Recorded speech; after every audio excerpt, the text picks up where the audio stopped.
She Wore a Yellow Ribbon is a classic Western movie from 1949 directed by John Ford. It stars John Wayne as Captain Nathan Brittles, who is on the brink of retirement. The film takes us on a journey through the challenges and duties of a cavalry officer in the post-Civil War era. It's known for its stunning color cinematography and heartfelt performances. As you watch, you'll find moments that will make you laugh, scenes that might shock you, and parts that could bring a tear to your eye. Now, let's talk about a scene that really sticks with you. For many, it's the thunderstorm scene with its powerful imagery and emotional depth. And did you know that the film's iconic look was achieved by using a special color process called Technicolor? This was quite the feat back then. We're curious to hear from you too. What's your most memorable experience with She Wore a Yellow Ribbon? Maybe it's a scene that you can't get out of your head, or a line that stayed with you. Share your stories and memories with us in the comments. We'd love to hear what this movie means to you. The 1949 movie She Wore a Yellow Ribbon was well received when it came out. People liked it for its story and the way it looked on screen.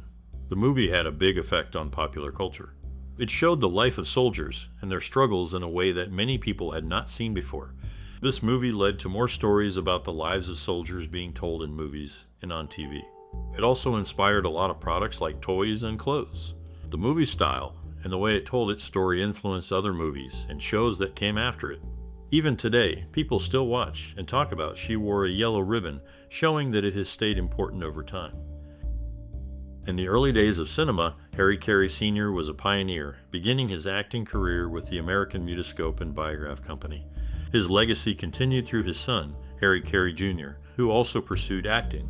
John Wayne, a prominent figure in the film industry, experienced personal upheavals, including a separation from his wife Pillar in 1973. Despite this, they remained legally married. Financially, Wayne's children benefited significantly when his business partner Louis Johnson sold their shared Arizona properties, resulting in a substantial inheritance for them.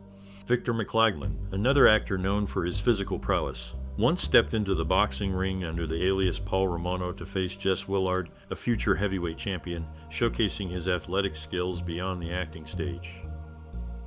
In the film, director John Ford demonstrates loyalty to family by employing his brother Francis Ford for a duration that exceeded the necessity for his role as Connelly, the barman. John Wayne, a central figure in the film, expressed a preference for his performance here to have been recognized with an Oscar nomination over his role in another film the same year. Additionally, Wayne took on a significant behind-the-scenes role, directing most of the Comancheros due to the ill health of the original director, Michael Curtiz, yet he declined any co-director credit. In the midst of personal turmoil, John Wayne faced allegations from his second wife regarding an affair, which he denied, pointing instead to her relationship with Conrad Hilton Jr. Meanwhile, Victor McLaglen, known for his robust screen presence, had a long-standing connection to cinema, debuting alongside his brother Cyril in the early silent film era. Jack Pennock, a familiar face in many classic films, found his final resting place in Inglewood Park Cemetery, leaving behind a legacy of memorable roles and appearances in the film industry. In the realm of cinematography, Wynton C. Hawke's dedication to capturing the perfect storm scene, despite the extended hours, was recognized with the highest honor, an Academy Award for Best Cinematography in Color. His commitment to his craft, even under challenging conditions, highlights the rigorous demands and artistic pursuit in the film industry. The legacy of John Wayne, a prominent figure in cinema, faced scrutiny when a proposal to honor him with a dedicated day in California was met with opposition. The decision was influenced by past statements attributed to Wayne, which were considered offensive by some legislators, leading to the rejection of the commemorative day with a significant majority. Wayne's life beyond the screen included ventures such as acquiring an island in Panama during the 1960s.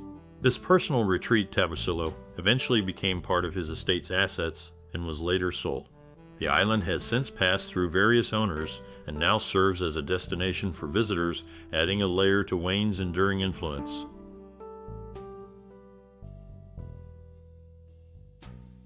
John Wayne, a leading actor known for his roles in westerns, commanded top dollar for his performances by the early 1960s, reflecting his status in Hollywood.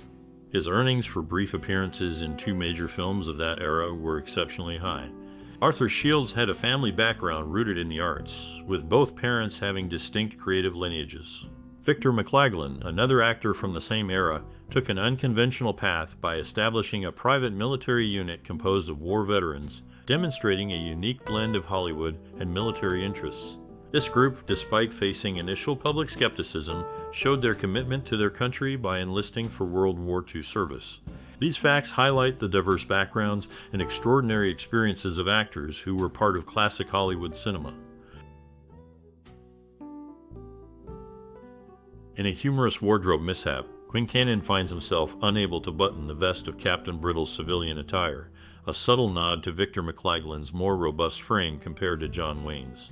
Before his acting days, McLaglen made a name for himself as Sharky, competing in the boxing ring with a respectable record and facing off against legends like Jack Johnson. Meanwhile, John Wayne's legacy was cemented quite literally with sand from Iwo Jima at Grauman's Chinese Theater, symbolizing his connection to the military film genre.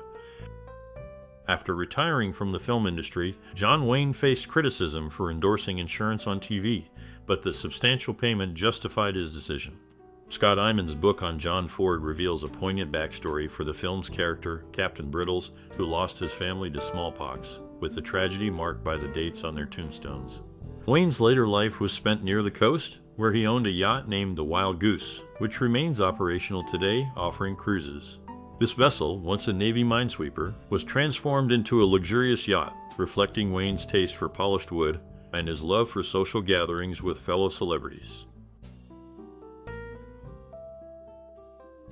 In the landscape of classic westerns, the lives of actors and the animals they worked with often intertwined in fascinating ways. Harry Carey Jr., a familiar face in the genre, faced a significant challenge when he underwent hip surgery after a fall in 29.